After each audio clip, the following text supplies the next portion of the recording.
We're back with another episode of Today and Tomorrow in Scottsdale with Don and Kevin. This is where we connect people who make our city great. Hello, Don. Kevin, how you doing? I'm doing great. How are you? How was your trip? The trip, I went to Montana over the weekend and saw a football game up there and had family weekend at Montana U. It was pretty cool. Nice. Yeah, Are beautiful they the campus. Grizzlies?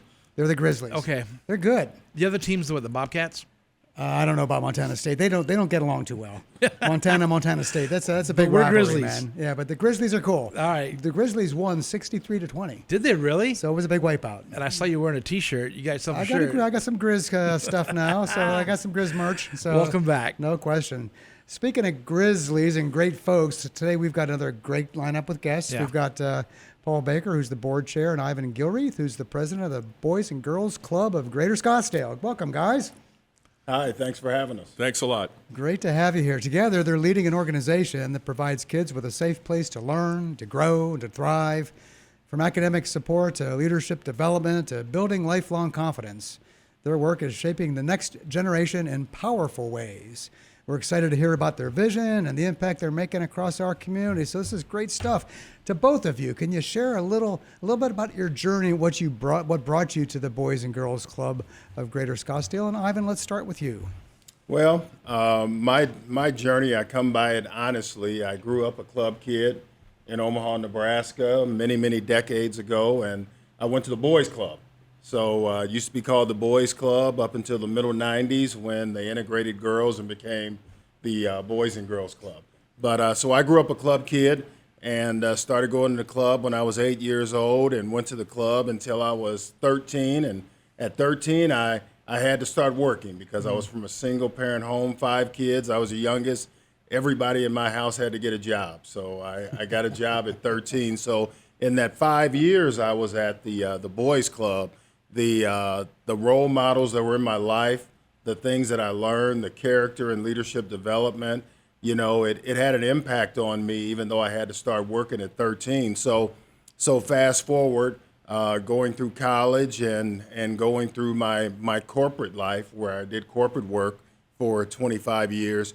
All during that time, I always had a longing to go back and be involved in what was happening to me when I was younger, good role models being involved in my life. I actually started a nonprofit of my own in the middle of my corporate career, which did mentoring in basketball, and I did that in my spare time. But when I actually retired from corporate life, the clubs that I grew up in, they were looking for a new president CEO because the longtime president CEO was retiring.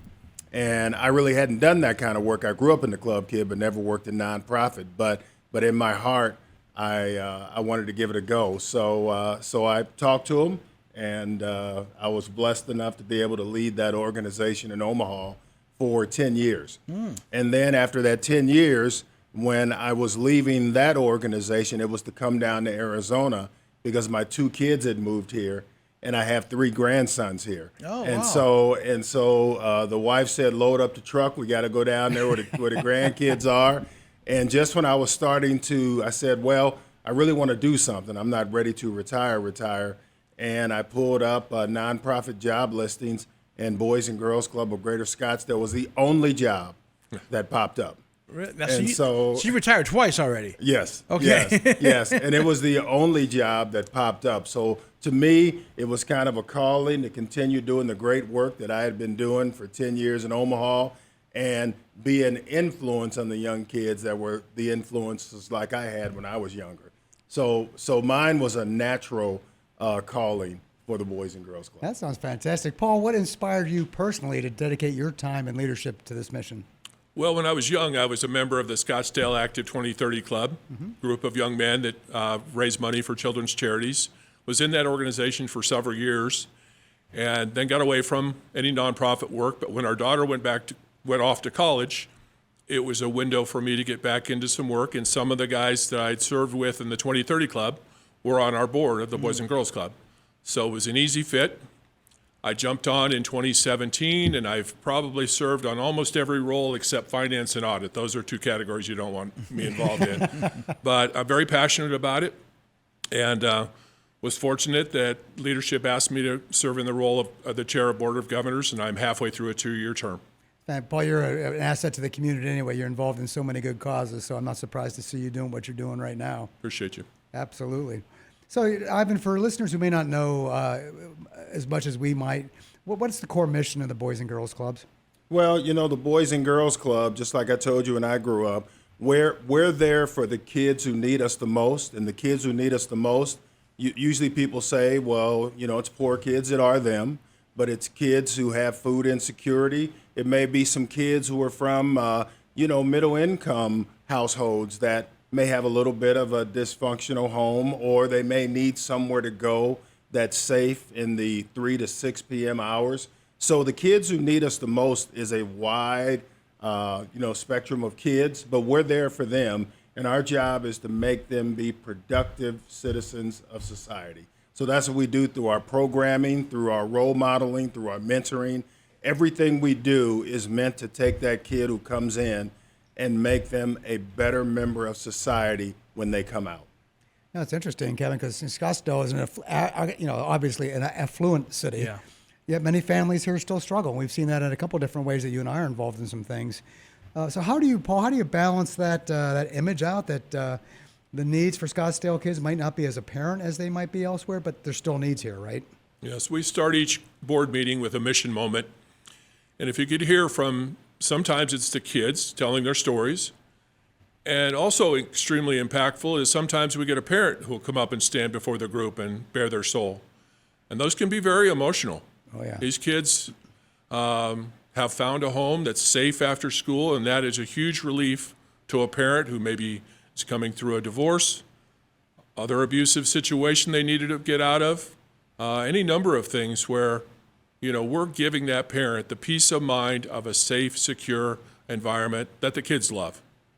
So good reminders, Kevin, that we have organizations like this that help fulfill needs where people may not see that there are needs. Absolutely. Which is kind of cool, Yeah, and I've had a chance to go to the gala. I believe it's the gala, right? That you guys have in the fall, in the springtime, right? Yep. Yeah, a couple times I've gone to the gala, and what a wonderful event that is. And I think you honor the Youth of the Year there. Is that right? Yep. The youth, these kids that are designated as Youth of the Year are absolutely amazing individuals. And they have gone through so much adversity. It's really great to see them come out the other end and what you guys have done with them. Yeah, and to give you a little more color on who we are and what we do, so we're Boys and Girls Club of Greater Scottsdale, so that means we're Scottsdale Plus. So we have 3 clubs on Native American land, one as far away as 3 hours away in Peach Springs, and then we have 2 on the Salt River Pima Maricopa Indian community. We also have clubs as far north as Anthem. We have clubs in North Phoenix, North Scottsdale, Fountain Hills, and 2 clubs in South Scottsdale. And South Scottsdale is really the secret that a lot of people don't know about, that we frequently have to talk about. The amount of need down there from kids who are on free and reduced lunch and food insecurity and those kinds of things.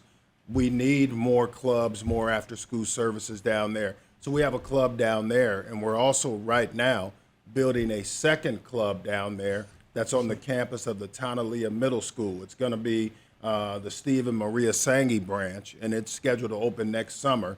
And it's going to get 250 kids a day coming down there that are going to have a hot meal to eat, and they're going to have programs in performing arts, media, STEM.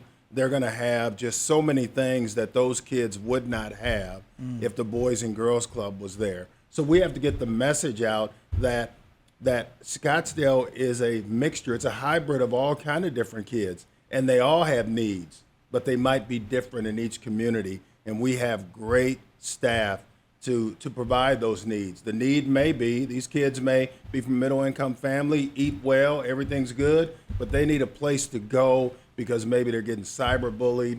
Maybe there's some other things going on. They just want to get away and be somewhere for a couple of hours with a good, positive role model. So we're there for all of those kids in all of these communities. That's fantastic.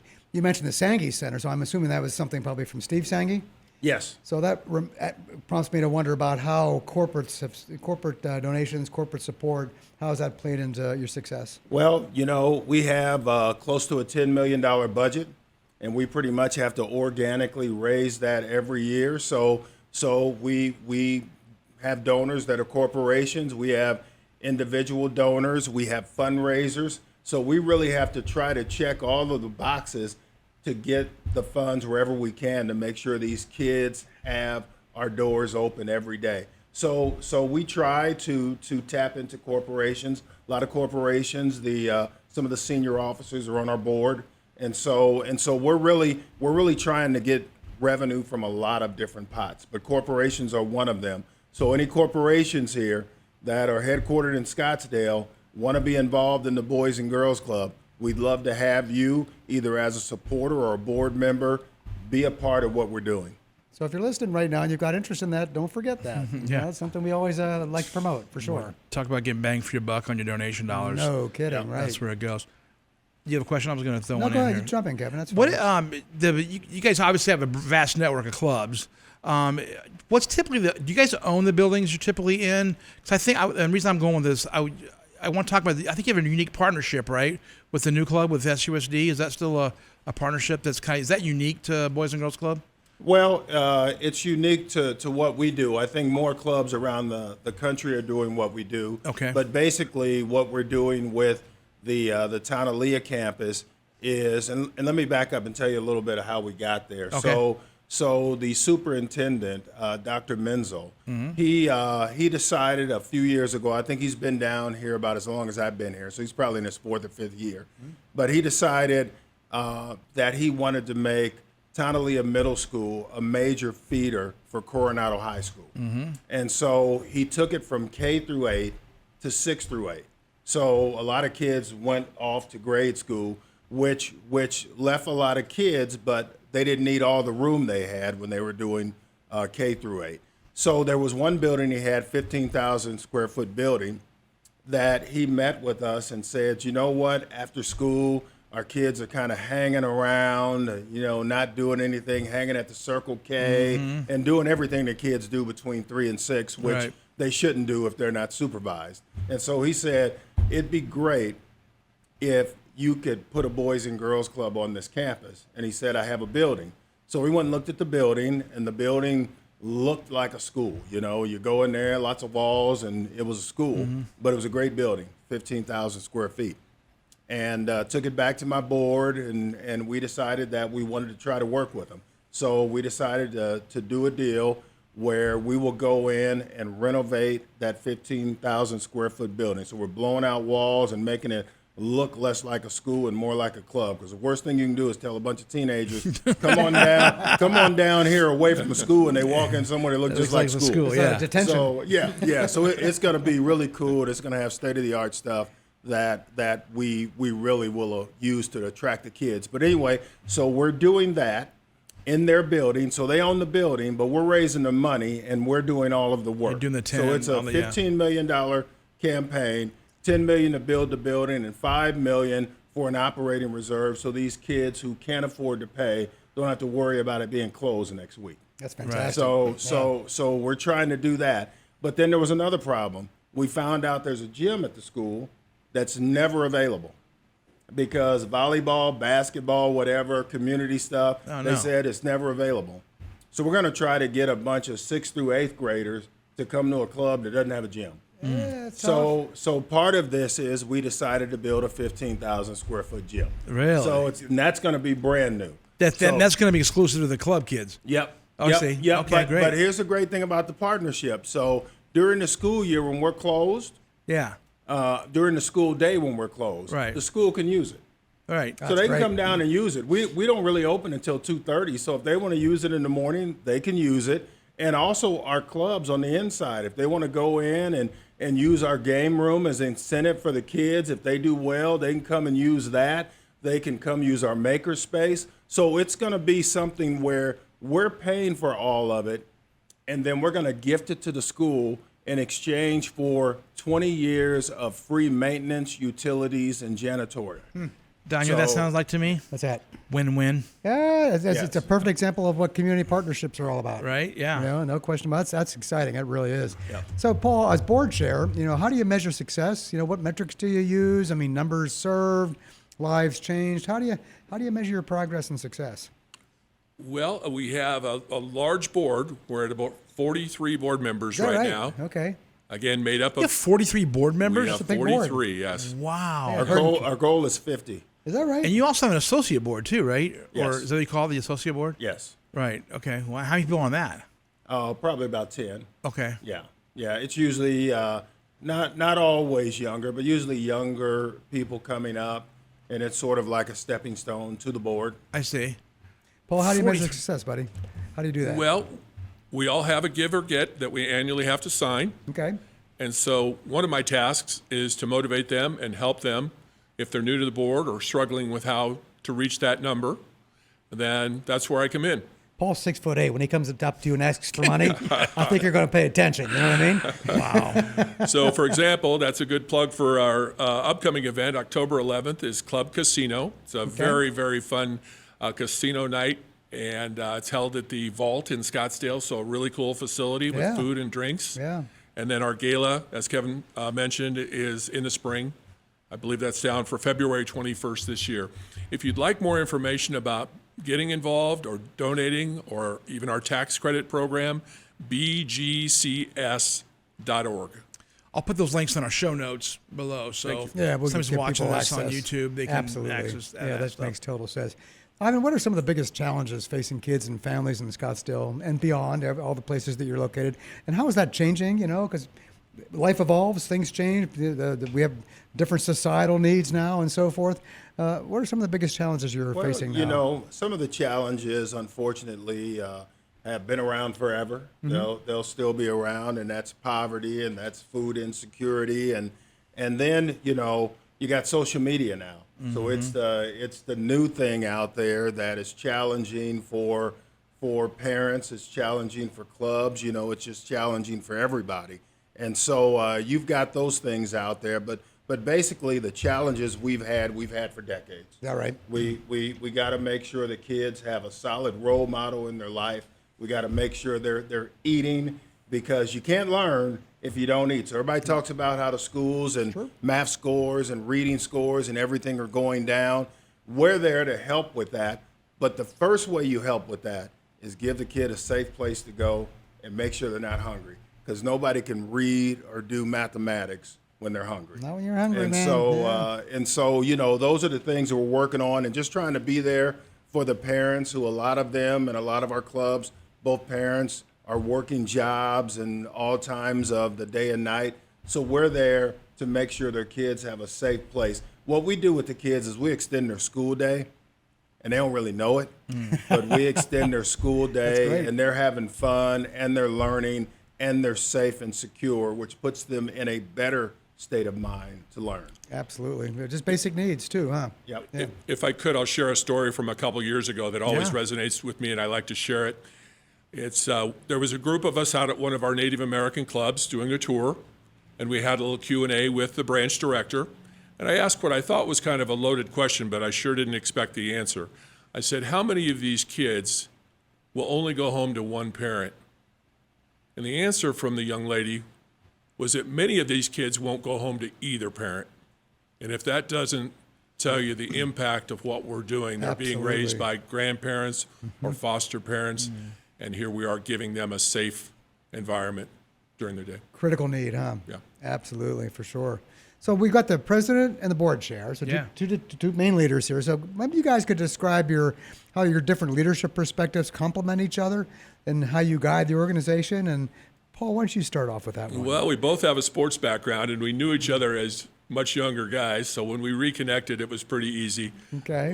We're not afraid to talk tough with each other.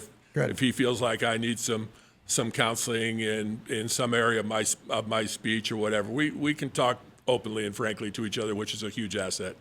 But again, he's the voice and the face of our organization. Sure. And does a great job in these fundraising. We've had some huge home runs during our time together. But for me, again, it's going back to motivating our board, inspiring them, finding new board members in niches we don't have. But we're very fortunate now. We have a real strong group.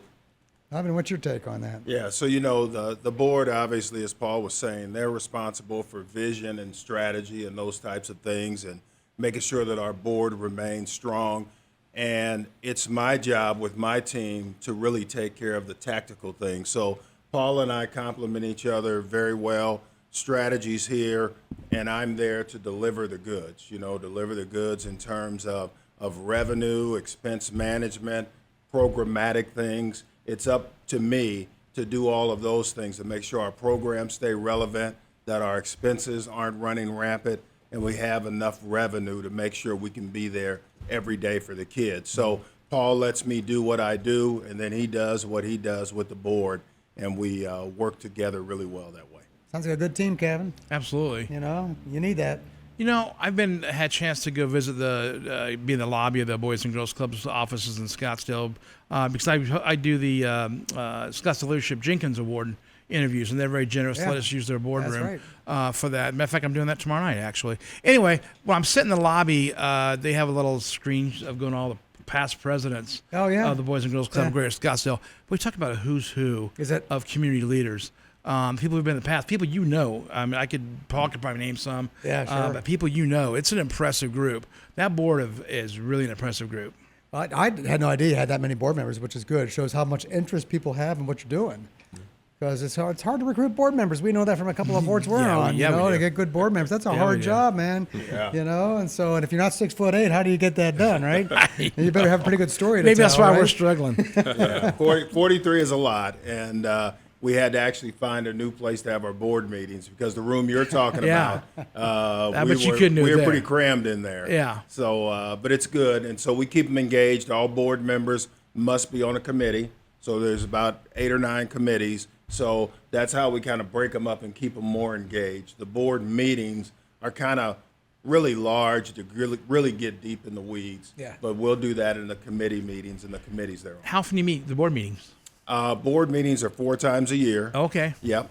And then the committees meet in between the board meetings. Okay. And then there's just, if people are on other committees, like the gala committee, you were on the golf committee. Yep. Or if people just volunteer and do different things, all of that's added in there. So you really, as a board member, you can do the minimum, or when you really get blessed is when you go and do outside of that. Yeah. That makes And you sense. get involved in things like a Youth of the Year judge, or you just go to the club and hang out with kids and play carpet ball or basketball or whatever.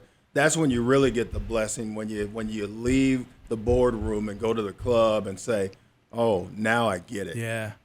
You mentioned, Ivan, that the new campus that'll open, a new club that'll open up next summer has STEM in it. Is that something all clubs have? Yep. Okay. Yep. So I'm going to make a distinction here because there's a lot of things the new singing club has that other clubs don't. Okay. But they all have maker spaces. So all of our clubs, even the club 3 hours away in Peach Springs, we made a point to make sure all of those kids had a maker space, which is a STEM center, 3D printers, Glowforge, virtual reality, robots, all of our clubs except Ridgeline because we don't have the room for it. But I just heard yesterday we're going to get some more space at Ridgeline to go and do that out there. There you go. So Fantastic. that's at all of our clubs because that's where the future is going. And all of our kids need to be exposed to that kind of technology. But back to the Sangy Club, they're going to have our one and only Performing Arts Center. Really? So we've been working with Gerd and his team over at Scottsdale Arts, telling us what should we have in this room. It's going to have dance, music, ballet, and all these kinds of things. So we're going to have a Performing Arts Center. So you got 3 buildings on this new club. You got the new gym, Performing Arts Center. The building was there, but we're redoing it. And then you've got the new club we're renovating. So that's our only club that's going to have a Performing Arts Center. And right now we're trying to find someone who loves performing arts who wants to put their name on that building. Yeah. Because they're providing an opportunity for kids who normally wouldn't have it Right. to do the arts. Makes sense. Good stuff. As you wind down our time here now, I'd love to know where you see things going down the road. 2, 3, 4 years from now, what's ahead as you look down the road? Well, so Boys and Girls Club of America, so they're all over the country and even overseas with military bases. But they've got 5,500 clubs around the world. And so we're part of that. We've got 10 clubs. And so they've got an initiative going on now called Future Ready. And they're trying to go from about 400 kids a day to 1 million kids a day. This is in the next 5 years. So we've signed on to be a part of that. So part of that is for us to grow from year round, we get about 950 kids a day. That swells in the summer to about 1,150, but we get about 950. Our goal is to go from 950 to 1,100 kids a day in the next 5 years, and you do that with great recruitment, great retention, and great programming. So our job is to continue to enhance our programming. You know, we got STEM, we got performing arts, we got to do more workforce readiness. Yeah. So get our programming to where the kids, young and old, every day after school, they want to come to the club. Makes total sense. Yeah. Great Yeah. conversation, huh? Well, talk about some community partnerships. Wow. It's all over the place. Not only SUSD, but you're also working with Scottsdale Arts. That's It what all it's all comes- about. The more partnerships, the more collaborations, the more success. That's It makes total sense. Paul and Ivan, wonderful talk with you today. Wonderful work that you're doing for our community. Thank you so much for everything you're doing for our kids in ways that people don't realize sometimes. So Absolutely. it's nice to be able to salute you a little bit and bring some of that information up for folks to see. So we really appreciate everything you're both doing. Thank you for pointing the spotlight in our direction for the afternoon. We appreciate you guys. Absolutely. Yes, thank you. And thanks to all of you for listening. If you enjoyed this episode, share it with a friend. Subscribe for more. We keep doing this every week. We keep having great stories to tell the city every single week, Kevin. So come back and see us again next week because we're going to be back then with another episode of Today and Tomorrow in Scottsdale.